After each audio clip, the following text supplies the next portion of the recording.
Yo, my boy, welcome to another episode. As always, two fans, two opinions, one game.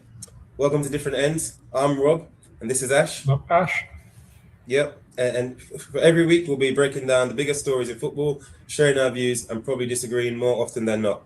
In today's episode, we'll be discussing the World Cup game so far, the teams making the headlines, and the stories everyone's talking about. Let's get started. So, mate, what you say, man? How you doing? We're 2 weeks into the World Cup now. I'm good. How are you? Yeah, man. I'm good. I'm loving it, man. I've been a lot of late nights watching these games, 2 a.m., some 3 a.m. games, but it's been good fun. Even It's been later very for me. entertaining. Oh yeah, because you're 3 hours ahead in Dubai, aren't you? Yeah, so you're practically you'll be waking up, having breakfast, and there'll be games going on. Yeah. There'll be the last set of games going on, but I mean the timing hasn't been great to be honest because the earliest kickoffs here are like 9-10 p.m. and then they go That's on crazy. until about 6-7 a.m.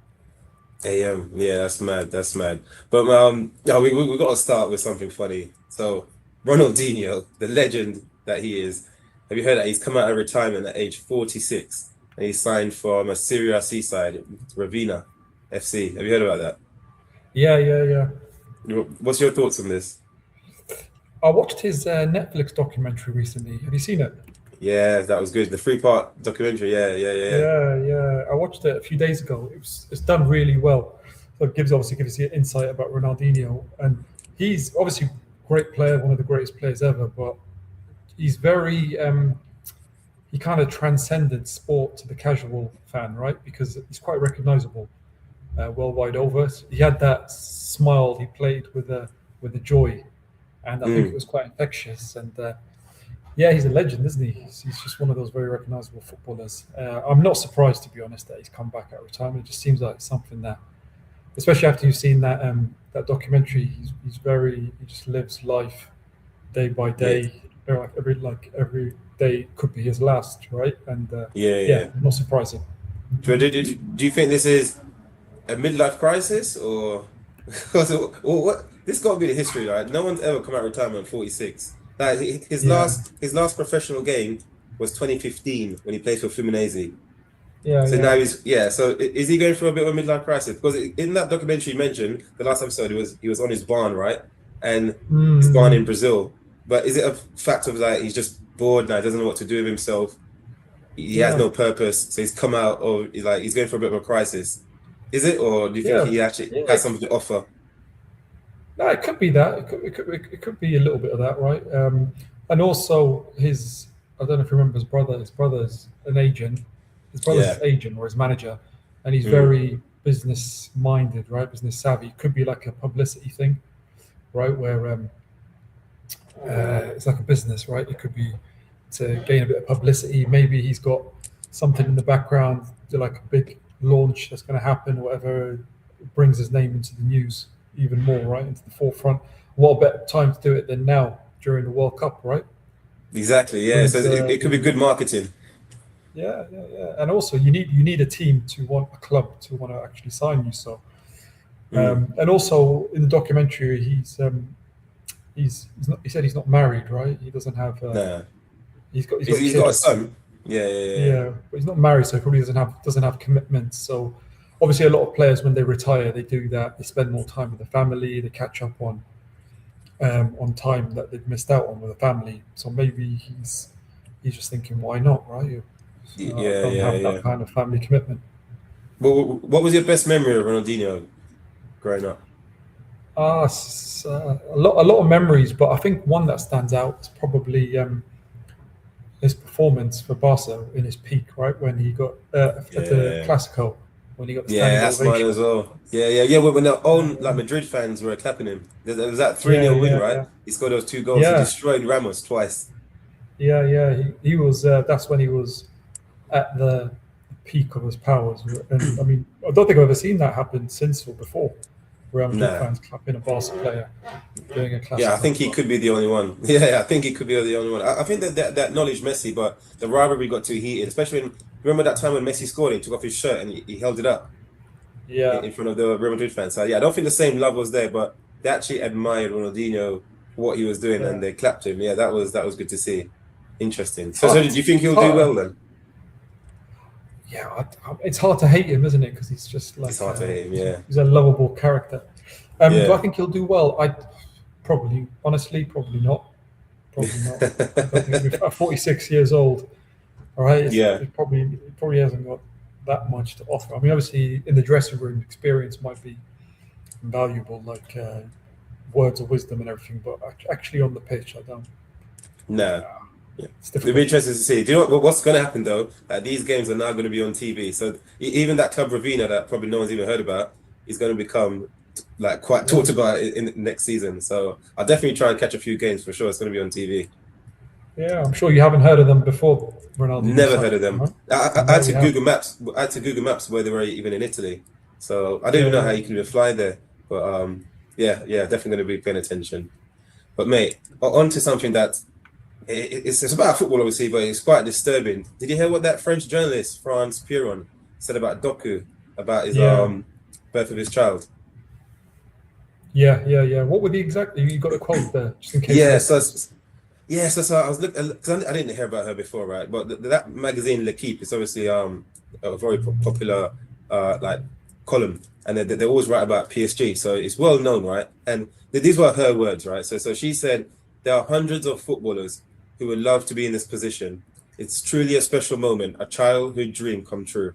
You're living out a childhood dream, yet you're going to walk away from it all to attend the birth of your child. A disgusting moment, if you'll pardon the expression, where the dad is completely useless. Like, that's two powerful words, right? Disgusting and useless. And that's what she's describing as a woman about someone's like first child being born. What's your thoughts on that? Yeah, definitely not the right choice of words to use. Disgusting. And then she says, if you pardon it, well, just don't say the phrase in the first place, right? Yeah. No need to pardon something, you know. But yeah, I think it's personal. It should be a personal decision, right? For her to say that the man doesn't offer anything, that's just, I think, very ignorant, very narrow-minded. I've got a little girl myself, right, and I would definitely say it's one of the, if not the best moment of my life. Being at the birth of my kid, and I would never have changed that. But I mean, playing in the World Cup, of course, it's unbelievable moment, unbelievable privilege, and all that. But it's probably not going to be his first or his last World Cup. No, he's young. He's young. Yeah, and this is you only have first kid born once, right? Once. Yeah. It's crazy. Like at what point because we're all growing up playing football because it's a game that we enjoy, it's a game that we love. At what point does it become more than a game, that it's now kind of more than life itself? Like at what level? Is that when you reach professional? Is that when you're in the Premier League? Or if it wasn't at the World Cup, it's like, well, there must be levels to it. Like it's such an outrageous thing to say. And now I'm trying to think, when does football become more than life and it's just a game? Yeah, agree with you. I think it's, I mean, if you ask any footballer, right, they'll always say family is the most important thing, right? Number one. Obviously, football is very important. But, I mean, I'd be interested to know what her thoughts are, for example, if a parent died, right? Do you not fly out to go to the funeral?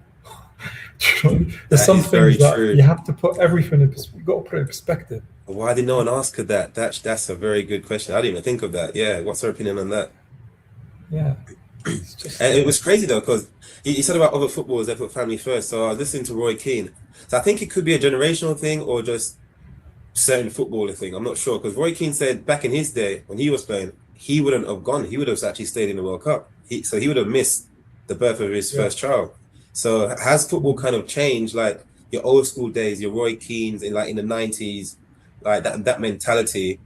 Like football, even footballers, the world is not the same way. Is that sort of like, I don't know, that I don't know what word to really use, but that harsh sort of, you know what I mean, like strong-willed environment. But is that a good thing or a bad thing? Like that footballers now want to put their family first? Because like Roy Keane's respected, Man United legend, for him to say that, and it wouldn't be like just Roy Keane, like even someone like Cantona, like those sort of people, would they? Zlatan, for example, those like strong bullish characters. I'm not saying that Yeah. they said it, but I'm just using them as an example. But for sure, Roy Keane, because I was listening to him on the overlap, he actually mentioned that. So has football changed and the world has changed that it's still a sport. It's not the be all and end all. No, I think it's probably is well, I'm sure there is an element of truth in that because generation nowadays is different to the generation before us in terms of, I mean, don't want to get into it too much, but like a man's role is different now to a man's role 10, 15, 20 years ago, right? Even in a Yeah, relationship, perception of whether a man should be there um, or a man shouldn't be there, it's just different now. Times it change, is right? And it's personal. exactly. It's a personal decision, I think. Yes, I think that definitely has a part to play with in terms of the roles. And I think back then, that in that era of Roy Keane, maybe that was such an older way Mm, of looking at things, and it's a different yeah. role. But it's funny. So she obviously had to come out and apologize. She's been suspended by L'Equipe, but Mm, she gave the following apology statement, right, which is quite funny in itself. So she says, "I was expressing a personal opinion within the context of a contentious exchange. These remarks commit only me and in no way reflect a collective position." And she goes on to say more, but what does she mean? These remarks commit only me, as in if she was in that position herself, that's how she feels. Like that makes no sense. Like surely she's the one that's given birth. She can't miss the birth of her own child. So what does that mean? Yeah, it's such a weird thing to I even think, say. yeah, I mean, I interpret that as in maybe she's trying to say that these are the opinions expressed by myself and not by my employer, L'Equipe, right? She's trying to put a disclaimer where Okay, that's different. Yeah, if she's protecting the keep, then yeah, fair enough. I think that's what she's trying to say, but that's just a bit of a cop out because she still works for that newspaper, right? Or Mm, so her yeah, views are going to represent that newspaper regardless. She's a journalist. it's crazy though, because when that came out, I'm sure 99% of people automatically thought it was a man who said that. I was not expecting it when to look in a bit more. Yeah, It came from a woman, of all people, a agreed. woman. That was Yeah. just mental. But anyway, yeah. On to the more important topic: England 0-0 against Ghana. Did you watch the game? I did, yeah. I don't know how to feel about it. I've got mixed feelings. What were your thoughts on the Uh, game? yeah, so I know what you're saying. So initially, at the end of the game, I was disappointed, and I did think that felt a bit like it was 2 points, 2 points dropped. I felt like, yeah, but I think after time, bit of time, kind of digested it, reflected on it. I think it was, it's it's it's it's about growing into the tournament, right? Hmm. Obviously, you do want to have 6 points on the board, but I think if anyone would have asked at the start of the tournament, have 4 points against Croatia and Ghana, we would have taken that. Um, But would you not have taken it the other way around? Like I'm sure people would have thought 3 points against Ghana, 1 point mm, against Croatia. exactly, yeah. Because obviously that's what you would expect, which Hmm. is why I think I felt a bit disappointed at the end of the game. But I think there's kind of when I thought about it and had a bit of time to reflect, I think there are positives there, right? Like for example, clean sheet. I think there was question marks on our defence. Start of the tournament, they haven't played together.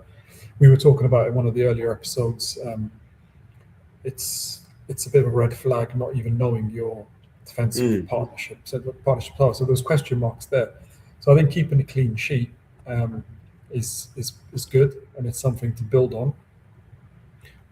Also, I thought I'm looking at the positives, right? Also, I thought that That's good that you are because for me I've only got a lot of negatives. But so yeah, you bring the yeah. positive and it balances it out. Go on. Oh yeah, I've got some negatives as well, but I think on the positives, yeah, and I think like I said, yeah, 4 points. I think we're very likely to go through now as well, um, and I think we got to give credit to Ghana as well, right? Because I think they won their first game, I think they Yeah. scored in the last Stoppage minute, minute yeah, of the first 94th minute. 94th minute. So I think that gave them the impetus to hold back and play that low block and settle for a draw. Yeah. And you got to give them credit. They executed their plan to perfection. Right. Those are in terms of the positives. I'll let you give some negatives, and then I'll chime in. Yeah, so for me, it's not. I'm not coming from a negative standpoint as like a typical emotional like fan. Oh, we didn't get the result we wanted, and freak out. Right? Like if we played well and it was a 0-0, I'll be happy. But the thing is with this game and the Tuchel's team, right? Like how you said about the defense, I don't think he even knows his best team altogether. But we start with a team, right? So he's built a squad to overpower teams. Like he's got strong, powerful players, big and strong, but he's got no playmakers. He's got no skillful players. At some point, you will miss these players who can create magic, right? So he knew that Ghana is gonna just sit back, park the bus, have a low block sort of game, right? They're not going to come out and attack. They're not going to come out and play football like how Croatia did, right? If you knew that, do you really need Rice and Anderson together? You don't need both of them. You can get like maybe rest Rice and bring in someone like a Kobe Menu, right? But does he have the balls so early on to drop a big name so soon? That's one thing I don't think. I think he's got the character to do that, but at the same time, it's a lot of pressure from the fans, and because people are unsure of him to begin with, for him to make such a bold statement, I don't think he was brave enough to do that. But you don't need Rice and Anderson in a team that like the game that we watched when Ghana's just going to sit back, and that was Ghana's tactics. That's a great tactic, right? And it worked. It worked for them. They sat back. A lot of niggly fouls. I think in the first half there was nearly like 20 fouls in the first half. Right, just to break up play, stop England playing. They knew that would happen, right? And then I'm not convinced, right? Bellingham is a number 10. Like, I think they're forcing Bellingham to be a number 10. I think he's a powerful player who can run, right? But he's more of an 8. He's more of a player that arrives in the box late. So, like, do you know that goal he scored against Croatia where he kind of was running down the touchline, kind of sprinting? That's like that's a powerful player. That reminded me of someone like a Yaya Toure just gliding through with that engine and energy. Because remember, there was a Croatian player as well next to him, right? And Bellingham just held him off, right? That's the power that he has. But for me, a number 10 are players who can do magic around the box, especially when you have a low block team and someone just going to park the box, right? Then the number 10s that will get the team playing like football, like they will link the team together. So players like David Silva was the best of that for Man City. Andres Iniesta, right? If you want to go back in time, Dennis Bergkamp, Zinedine Zidane, like those players, just like they make the team tick. So those two could have the balls, right? So this could be a good test for England, right? So that's what I mean. I'm not freaking out, but let's say if we come against another team later in the tournament, and they do the same thing, like park the bus, 10 men behind the ball. Those two could have the confidence to maybe don't play Rice or don't play Anderson, play one of them, play Mainu, or what I would think, drop Bellingham back in that 8 and bring on like Morgan Rogers or an Eze. I think that would be better. But also, even in that game, Anthony Gordon, again, useless. Why was he on the... Like, his game is running in behind with pace and speed. How are you going to do that if someone's all 10 men behind the ball? That was a perfect game for Morgan Rogers to be on the left or an Eze to be on the left. Do you not think? I think so. I think Rogers or Eze, they're the type of players that can pick a pass, right? That's what you look for a kind of number 10, someone that can pick that final ball. And Bellingham's more of a, he's more box to box, like a Gerrard type player, right?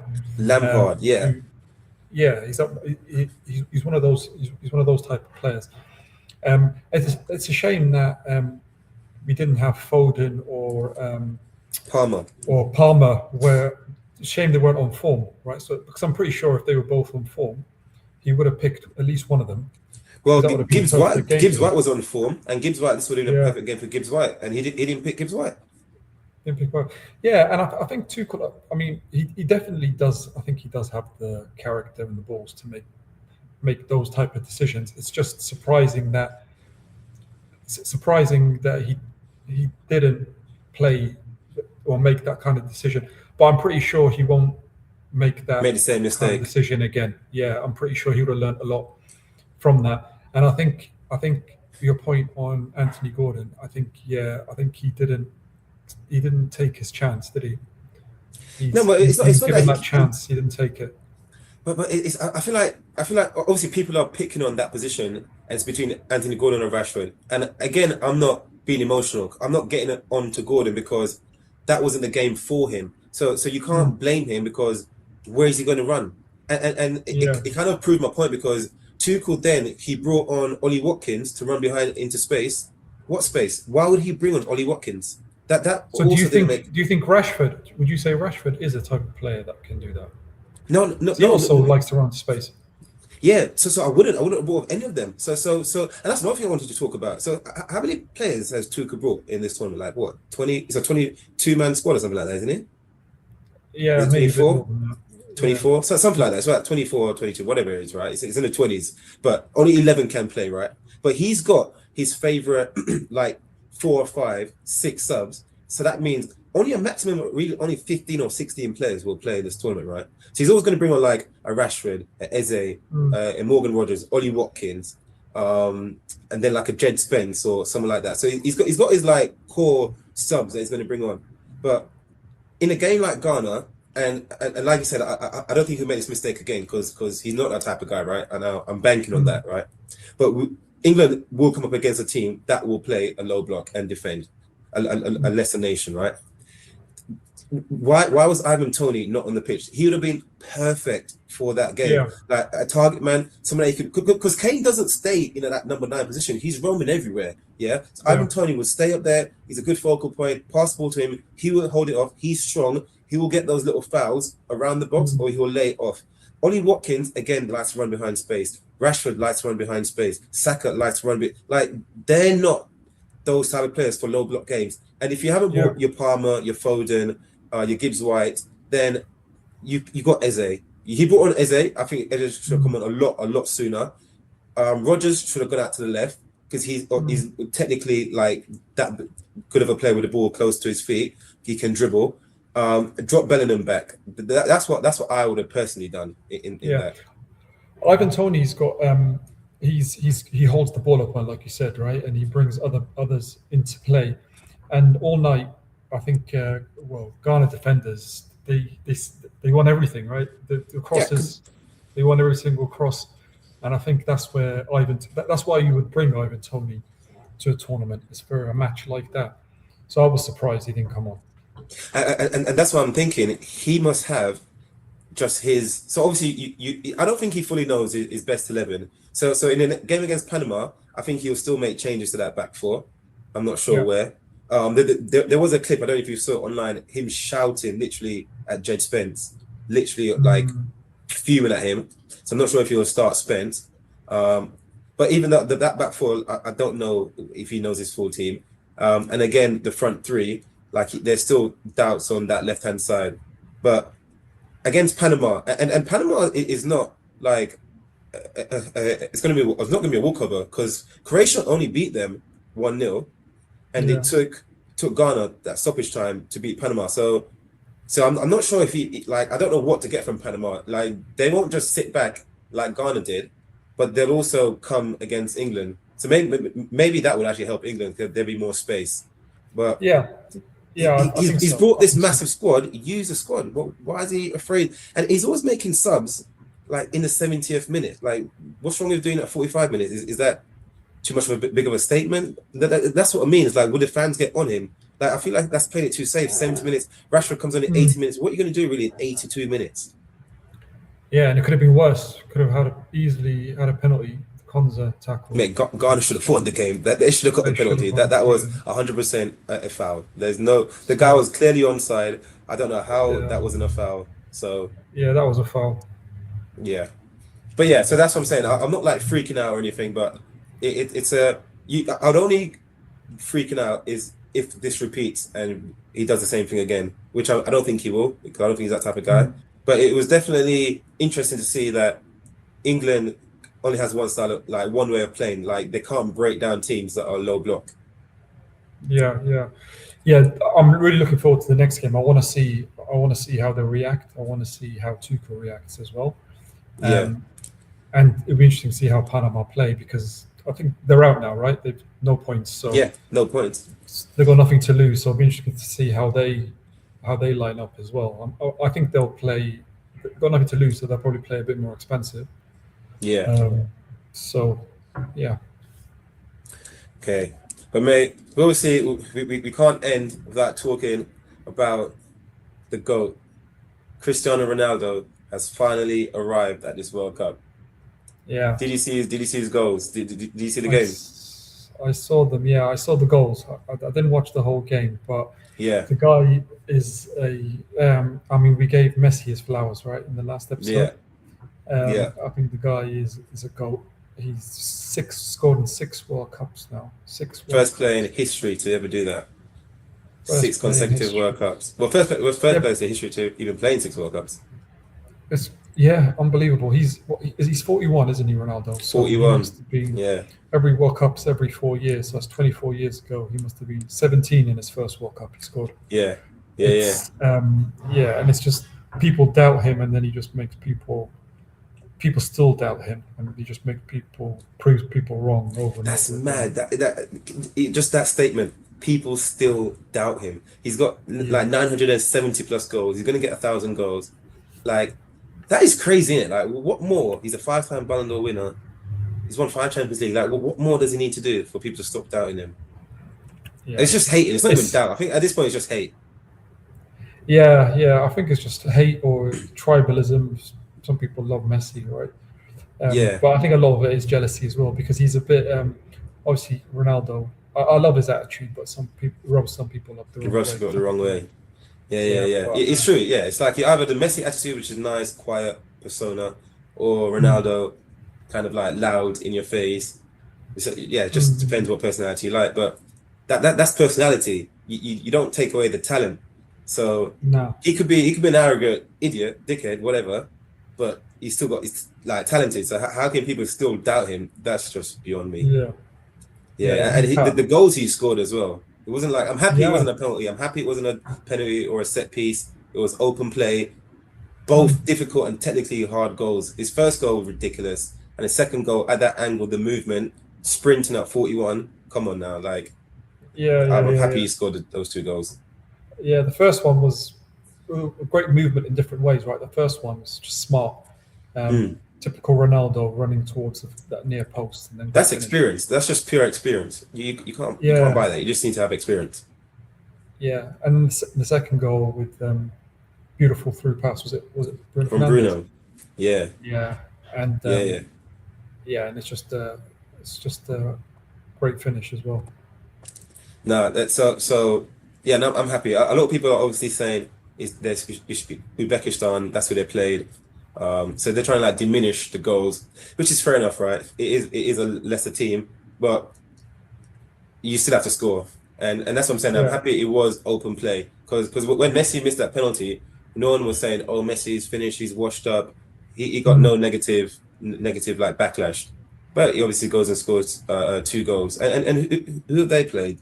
Yeah, they played Algeria and Austria. So on paper, obviously way better than Congo and Uzbekistan. So I'm hoping this kickstarts Ronaldo's World Cup. The next game is tough. The next game is very tough. I think they got Colombia mm, next. So yeah, yeah. So he's got to turn up for that. But then the question still begs, right? So obviously they'll get through their group, but throughout the latter mm. stages, is the solution still Ronaldo in the team or coming on as a sub?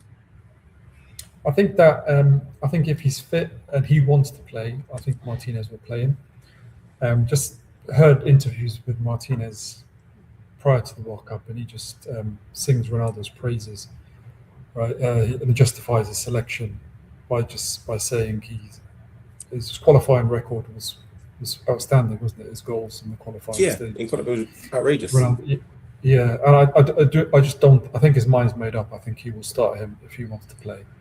If Mm. Ronaldo wants to play himself, then he will start him, unless there's um, unless there's a fitness issue or he's not 100% for whatever reason. He may manage his minutes, but I think he will. I think Ronaldo will start. So that game. So I watched, right. So 41. Messi's what? Messi. It was Messi's birthday on Wednesday. So I think he's what, 39 now. 39. Yeah.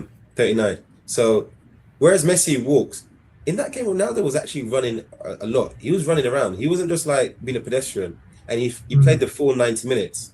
So fitness wise, I think he's still up there with the guys that are in the 20s. So I don't think fitness is an issue.